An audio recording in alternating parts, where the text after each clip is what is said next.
మాటలు మాట్లాడుతూ కృంగదీస్తూ ఉన్నారేమో. దేవాతి దేవుడు అంటున్నాడు, ఆయన ఏదైనా చేయగలిగిన దేవుడు. హల్లెలూయా.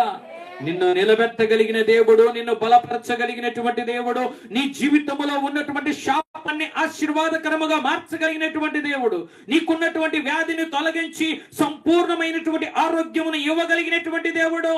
శారా గర్భము మృతతుల్యమైన ప్రియ దేవుని బిడ్డలారా, ఆ గర్భమును నూతన పరిచినటువంటి దేవుడు. యవ్వన కాలములో ఉన్నటువంటి గర్భము ఎలా ఉంటుందో అటువంటి నూతనమైన గర్భమునిచ్చాడు. హల్లెలూయా, హల్లెలూయా. గమనించండి ప్రియ దేవుని సంగమా, నా జీవితంలో నీ జీవితం పాడైపోయిందని ఒకవేళ బాధపడుతున్నావేమో, నీ జీవితాన్ని ఎవరో కోరుకోవట్లేదని నువ్వు బాధపడుతున్నావేమో, నువ్వు చెడిపోయిన దానివని చెప్పి, చెడిపోయిన వాడవని చెప్పి నీ తల్లిదండ్రులు, నీ బంధువులు, నీ రక్త సంబంధికులందరూ ఒకవేళ నిందలు వేస్తున్నారేమో, అవమానపరుస్తున్నారేమో. పాడై